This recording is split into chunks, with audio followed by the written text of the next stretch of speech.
Բարև ձեզ սիրելի հայրենակիցներ, եւս մեկ անգամ շնորհավորում եմ բոլորին բանակի օրվա կապակցությամբ։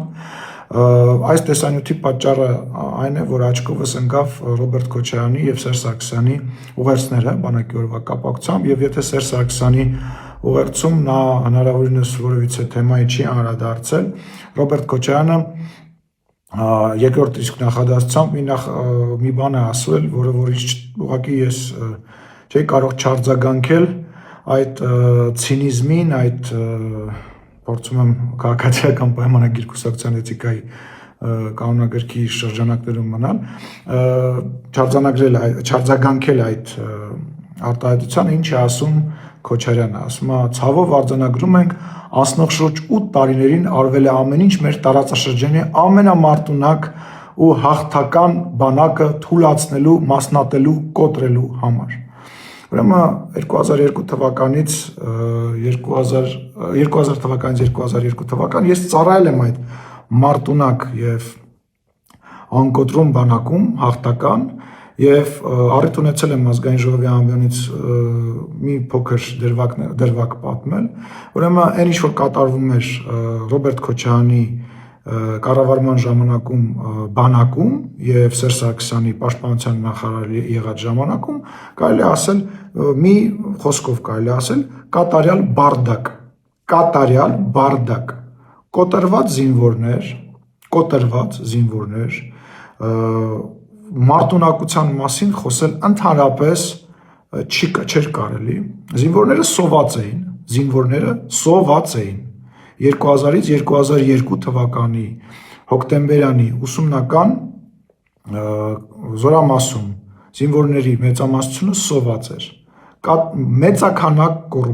մեծ քանակությամբ կոռուպցիա, ուտելիքի հետ կապված ես առիթ ունեցել եմ խոսել եւ ներողություն եմ խնդրում, պետք է նորից կրկնեմ, որպեսզի պատկերը լիարժեք լինի, ուրեմն կերակրում էին կաղամբ լցրած բանի մեջ, այդ տարայի մեջ,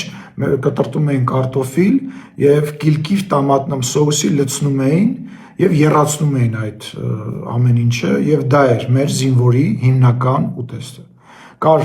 շաբաթը 10 օրը մեկ ինչ որ միս էին բերում, սև գույնի մսի կտորներ էին, մենք մեր զորամասում խոսք էր գնում, որ ինչ որ ուխտի միս է, չգիտենք ինչի միս էր, անկեղծ չգիտեմ ինչի միս էր, բնական է ուտել չէր լինում։ Ուրեմն զորամասում 3 ամիսը 4 ամիսը մեկ համաճարակներ էր։ Ուրեմն աղիքաստամոքսային համաճարակ էր 3-ից 4 ամիսը մեկ։ Իմ զորամաս գնալու եւ 7-ից 10 օր հետո հիվանդանոցում եմ հայտնվել ես, իմ քաշը պակասել է 10 կիլոգրամով, որտեղից գիտեմ, որտեղ կշռվելիս բանակ զորակոչելիս ինձ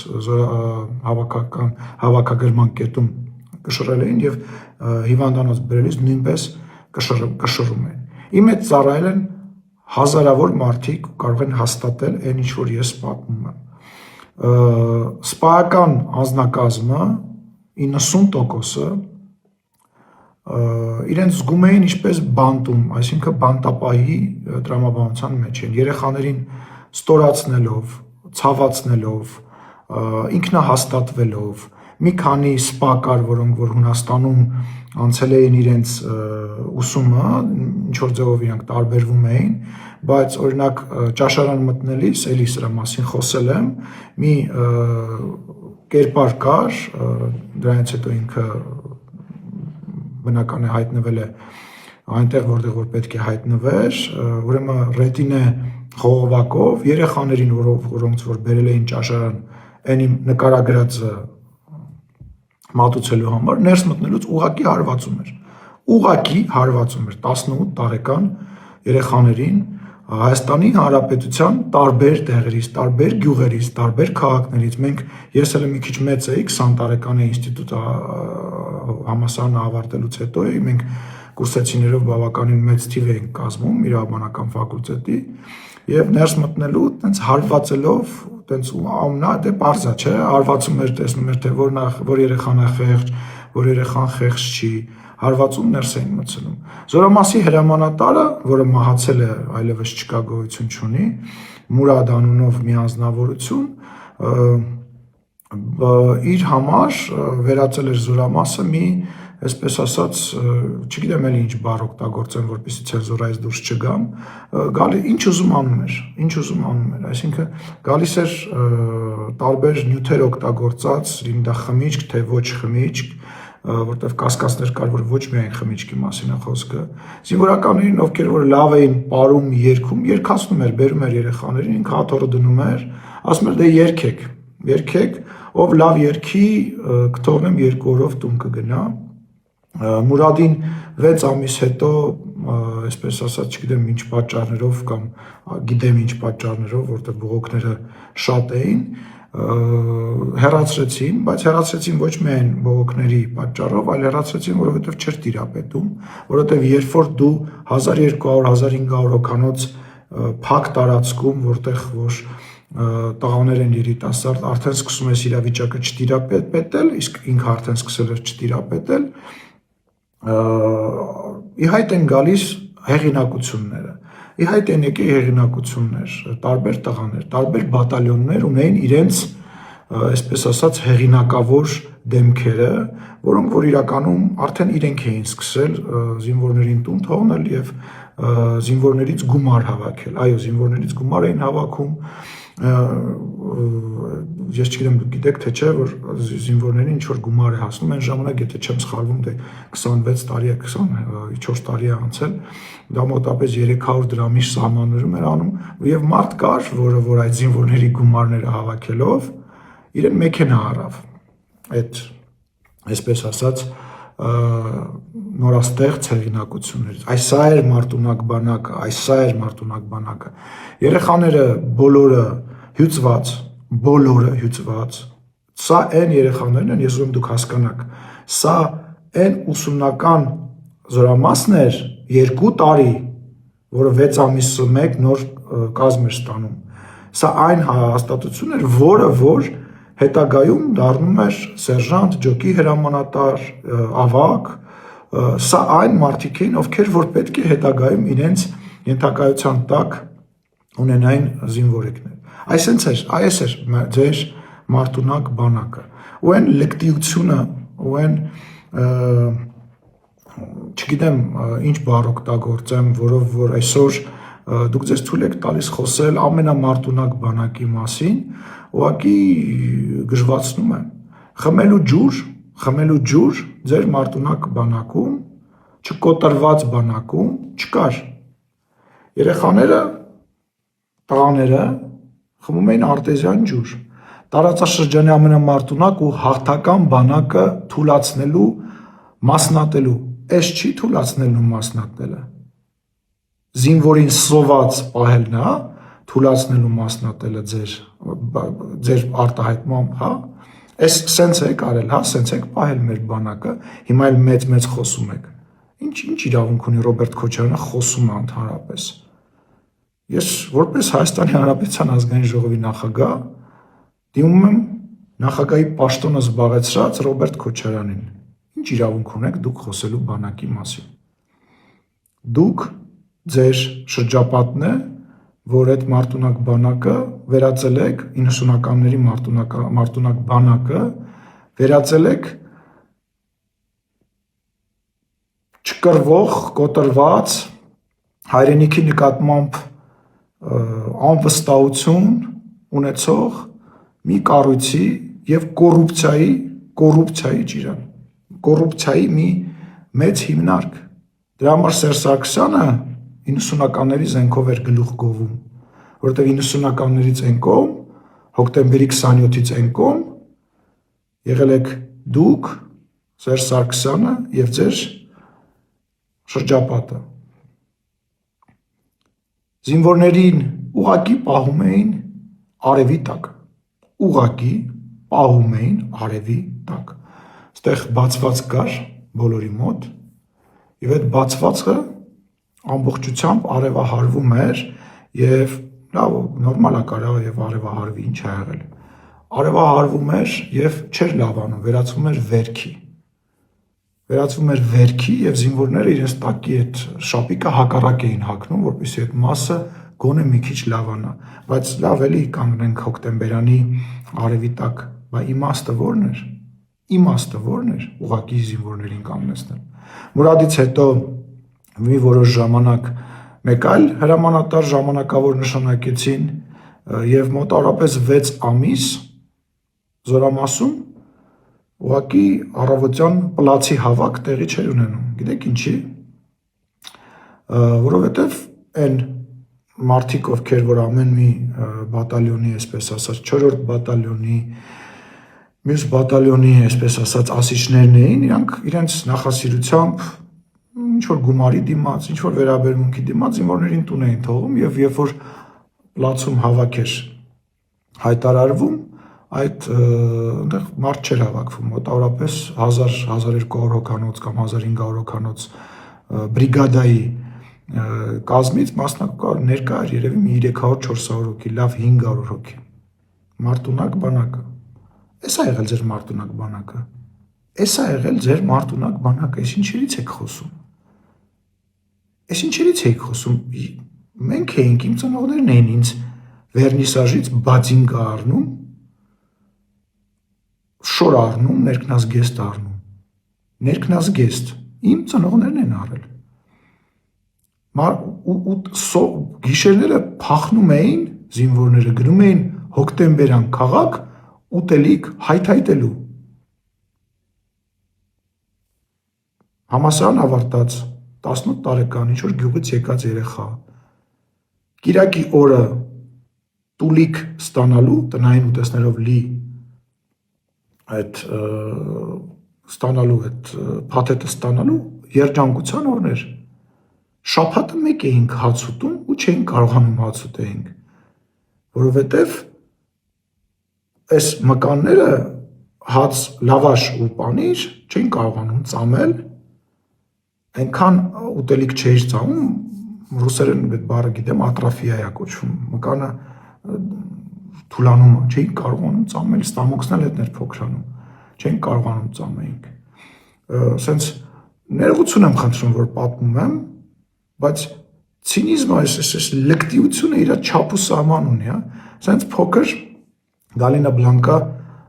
քառակուսի բաներ կան, որ գցում են ապուրի մեջ, որպեսզի ապուրի համբան լինի։ Կիսում էինք 4 մասի, դնում էինք բերաններս եւ այդ ցայտ աղբյուրից, որտեղից արտեզյան ջուր էր գալիս, խմում էինք, փորձելով ինչ որ սնունդ ստանալ, մի անգամ ենք արել, անհնար է դա անել ուղղակի, ասենք ուղղակի սոված էին, ձեր զինվորները սոված են եղել, ձեր պահած զինվորները սոված են եղել։ Ես վստահ եմ, որ ձեր երեխաները, ձեր փեսաները եւ ձեր շրջապատի երեխաները սոված չեն եղել, հա, բայց դուք մեր բանակի սոված եք պահել։ Մենք երազում էինք, հիվանդանային կգնեինք հիվանդանոց, որոնտեղ մեր ծնողները կարողանային գային մեզ կերակրեին։ Ու դուք հիմա բանակից եք խոսում։ Խաչատուրովին հապկից հանելն է բանակ մասնատելը, հա։ Էտա թե արդեն 2008, 2009, 2010 թվականին դեռ 90-ականների զենքերով պարծենալը եւ կանսերվաների կոկոշներով պարծենալն է ձեր պահած մարտունակ բանակը։ Հեքիաթ է ձեր պահած, հեքիաթ էր ձեր պահած մարտունակ բանակը։ Դուք զինվորներին եւ զինվորականներին ամենավատ վերաբերմունքն եք ունեցել։ Բնական է եղել են կան այդ ժամանակահատվածում ծառայած շատ պարկերտ եւ շատ լավ զինվորականներ, բայց նրանք եզակիներ են եղել։ Դուք բանակը ոչնչացրել եք, որպեսզի 2020 մենք 2020 թվականին եկել ենք ոչնչացված բանակով։ Մենք 2020 թվականին եկել ենք այսպիսի բարքերով բանակով։ Ու դուք դեռ խոսում եք, անverջ կարող եմ պատմել այն ամենը, ինչ կատարվում էր Ռոբերտ Քոչարյանի եւ Սերժ Սարգսյանի բանակում։ Ինչպես դուք եք միֆ, իբր ձեր ղեկավարած լավ տարիներով միֆ եք դուք։ Դուք այլ երկրի համար հարմար եւ առաջինը շնորհավորվող կեղծված ընտրություններով պաշտոնի աթոռին նստած մարդիկ եք։ Ուղղակի հարմար եք եղել, ձեր համար կարևոր է եղել, որ ձեզ շնորհավորեն այս կոնկրետ երկրի, որ շնորհավորում էր, դե վերջ, ուրեմն դուք արդեն նախագահ եք, թքած թե ընտրությունները կեղծել եք, թե չեք կեղծել։ Դուք միֆ եք, դուք ձեր կառավարման տարիները միֆ է, դուք հարստացել եք, դուք հիմա դրա համար դատարաններում պատասխան եք տալիս, եւ չմտածեք, որ այն 220 միլիոնին համարժեք, 20 միլիոն դոլարին համարժեք պահանջը, որ այսօր Ռոբերտ Քոչարյանի նկատմամբ կա, դա միակ պահանջն է։ Դա հենց այդքանը գիտենք, դա դեռ այդքանը գիտենք, կամ Սերժ Սարգսյանի նկատմամբ, դա դեռ այդքանը գիտենք, անverջ, վստահ եմ, անverջ ի հայտ են գալու նաև բանակից, այդ երեխաներից, տարբեր տեղերից, տարբեր մարզերից մեր երեխաների, իմ ընկերների, ուտելիքի, շորերի, դիզել վառելիքի եւ այլի յուրացման դեպքեր, որոնք եկել հասել են նաև ձեզ։ Ես վստահ եմ դրա մեջ։ Ես ցավով եմ հիշում այս ամեն ինչը։ Այսօր մեր բանակում նման խնդիրներ չկան ու չեն կարող լինել։ Այսօր մեր բանակում մեր երեխաների սնունդը ամենաբարձրակարգ սնունդն է։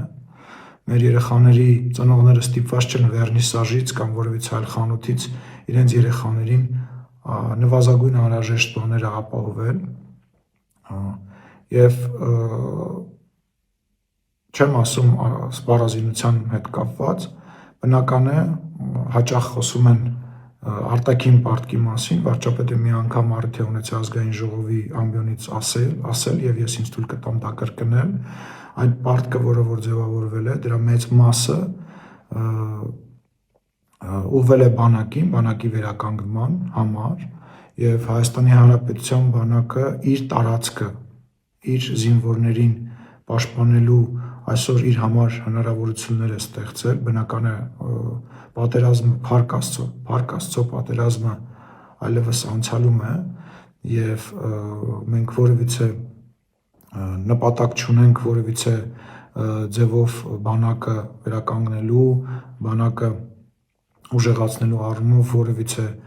գործողություն Հայաստանի Հանրապետության տարածքից դուրս իրականացնելու համար, բայց բանակը այսօր վերականգնվել է, բանակը այսօր այն բանակն է, որտեղ որ մեր երեխաները կարող են գնալ եւ իրենց պարտքը տալ Հայաստանի Հանրապետությանը։ Իսկ Ռոբերտ Քոչարյանը, Սերժ Սարգսյանը ոչ միայն պետք է փոխհատուցեն այն ամենը, ինչ որ իրանք արել են Հայաստանի Հանրապետության դեմ, Հայաստանի Հանրապետության ժողովրդի դեմ, այլ նաև պետք է իմ խորին համոզմամբ դրա համար պատիժ կրեն։ Իրանք պետք է պատիժ կրեն,